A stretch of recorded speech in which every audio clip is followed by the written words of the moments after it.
Bismillahirrahmanirrahim. Assalamualaikum Kenalkan, nama saya Aba Yusef Tiawan, NIM saya 4142101008. Mata kuliah Pendidikan Agama Islam, Dosen Pak Ahmad Jamil. Di sini saya ingin mempresentasikan mengenai kisah Nabi Yunus alaihissalam.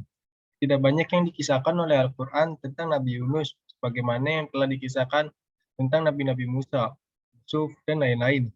Dan sepanjang yang dapat dicatat dan diceritakan oleh para sejarawan dan ahli tafsir tentang Nabi Yunus ialah bahwa beliau bernama Yunus bin Matta. Dia telah diutus oleh Allah untuk berdakwah pada penduduk di sebuah tempat bernama Ninawa, yang bukan kaumnya dan tidak pula ada ikatan darah dengan mereka. Dia merupakan seorang asing mendatang di tengah-tengah penduduk Ninawa itu. Dia menemui mereka berada dalam kegelapan, kebodohan, dan kekafiran. Mereka menyembah berhala, menyebutkan kepada Allah. Yunus membawa ajaran tauhid dan iman kepada mereka, mengajak mereka agar menyembah kepada Allah yang telah menciptakan mereka dan menciptakan alam semesta, meninggalkan persembahan mereka kepada berhala-berhala yang mereka buat sendiri dari batu, dan berhala-berhala yang tidak dapat membawa manfaat atau mudarat bagi mereka. Ia mengajak mereka berpikir memperhatikan ciptaan Allah di dalam diri mereka sendiri, di dalam alam sekitar, untuk menyadarkan mereka bahwa Tuhan pencipta itulah yang patut disembah, dan bukannya benda-benda ciptaannya. Ajaran-ajaran Nabi Yunus itu bagi para penduduk Ninawa merupakan hal yang baru, yang belum pernah mereka dengar sebelumnya.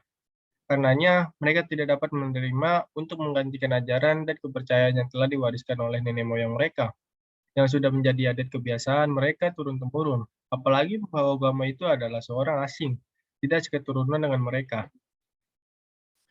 Mereka berkata kepada Nabi Yunus, "Apakah kata-kata yang engkau ucapkan itu dan kedutaan yang engkau anjurkan kepada kami tentang agama barumu itu? Inilah kami, yang sejati yang kami sembah, dan disembahkan oleh nenek moyang kami sejak dahulu. Alasan apa yang membenarkan kami meninggalkan agama kami yang diwariskan oleh nenek moyang kami, dan menggantikannya dengan agama barumu? Engkau adalah seorang yang di tengah-tengah kami, yang datang untuk merusak adat istiadat kami, dan mengubah agama kami. Apakah kelebihan kamu di atas kami, yang memberimu alasan untuk dan mengajar kami? Berikanlah aksimu dan ajak-ajak kami di daerah kami ini. Percayalah bahwa engkau tidak akan dapat mengikut di antara kami, dan bahwa ajaranmu tidak akan mendapat pasaran di antara rakyat Ninawa yang sangat teguh mempertahankan tradisi dan adat istiadat orang-orang tua kami." Nabi Yunus meninggalkan Ninawa. Adapun tentang keadaan Nabi Yunus yang telah meninggalkan kota Ninawa secara mendadak, maka ia berjalan kaki mengembara naik gunung turun gunung tanpa tujuan. Tanpa disadari, ia tiba-tiba berada di sebuah pantai melihat sekelompok orang yang lagi bergegas-gegas hendak menumpang sebuah kapal. Ia minta dari pemilik kapal agar diperbolehkan ikut serta bersama lain-lain penumpang. Kapal segera melepaskan saunya dan meluncurkan dengan lajunya ke tengah laut yang tenang. Ketenangan laut itu tidak dapat bertahan lama karena sekonyong-konyong tergoncang dan terayunlah kapal itu oleh gelombang besar yang datang mendadak, diikuti oleh tiupan angin topan yang kencang. Hingga menjadikan jurumudi kapal beserta seluruh penumpangnya berada dalam keadaan panik, ketakutan saat melihat keadaan kapal yang sudah tidak dapat dikuasai keseimbangannya. Para penumpang dan jurumudi melihat tidak ada jalan untuk menyelamatkan keadaan jika keadaan cuaca tetap mengganas dan tidak meredah, kecuali dengan cara meringankan beban berat muatan dengan mengorbankan salah seorang dari para penumpang. Kemudian lalu dilaksanakan untuk menentukan siapakah di antara penumpang yang harus dikorbankan.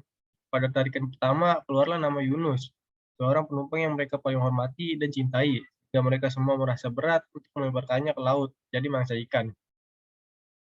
Kemudian diadakanlah undi bagi kedua kali, dengan masing-masing penumpang mengharapkan jangan sampai keluar lagi nama Yunus, yang mereka sayangi itu. Namun sayangnya, melesetlah harapan mereka, dan keluarlah nama Yunus, kembali pada ujian yang kedua itu. Demikianlah undian yang ketiga kalinya, yang disepakati sebagai yang terakhir, dan yang menentukan nama Yunuslah yang muncul, yang harus dikorbankan untuk menyelamatkan kapal dan para penumpang yang lain. Nyawa sebelum memperoleh perkenan Allah, sehingga mungkin keputusan undian itu adalah sebagai penebusan dosa yang ia lakukan itu. Kemudian ia beristikharah mengheningkan cipta sejenak dan tanpa ragu segera melemparkan dirinya ke laut yang segera diterima oleh lipatan gelombang yang sedang mengamuk berdasarnya di bawah langit yang kelam pekat.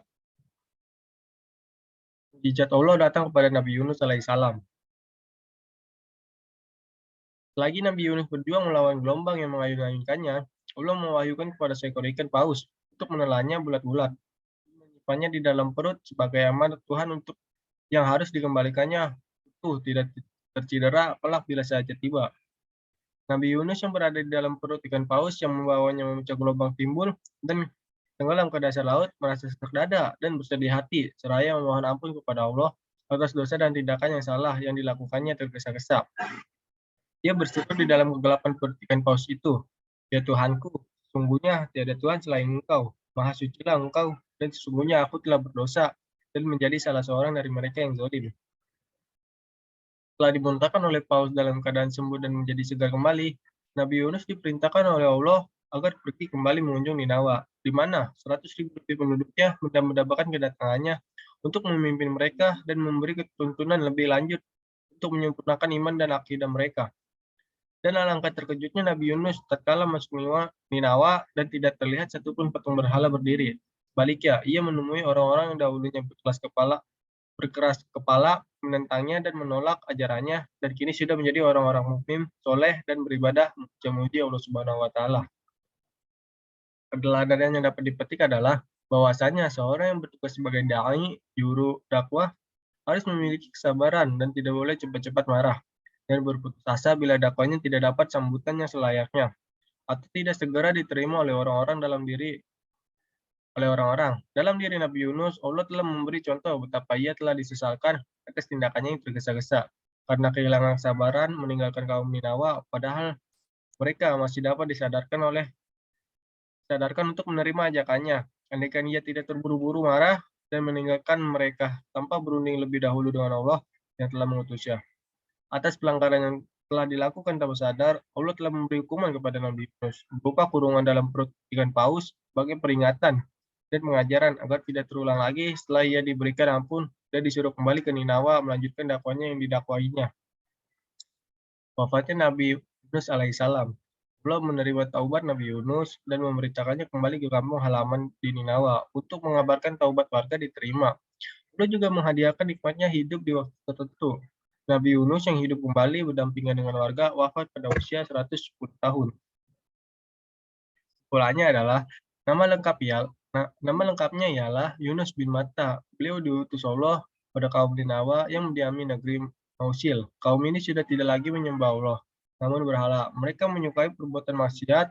Melihat hal ini, Nabi Yunus merasa prihatin. Dia berusaha untuk menyadarkannya. Namun hanya beberapa orang sajalah yang mengikutinya. Nabi Yunus diangkat dan diutus Allah untuk menegakkan keadilan dan mengajak pada jalan kebenaran setelah berumur 33 tahun. Siang malam Nabi Yunus melakukan dakwahnya, namun kaum Ninawa yang ikut dan mengakui kerasulannya hanya beberapa orang saja. Ya, mungkin cukup sekian presentasi dari saya. Kalau misalnya ada salah kata, mohon maaf. Saya tutup. Wabillahi taufiq wal hidayah. Wassalamualaikum warahmatullahi wabarakatuh.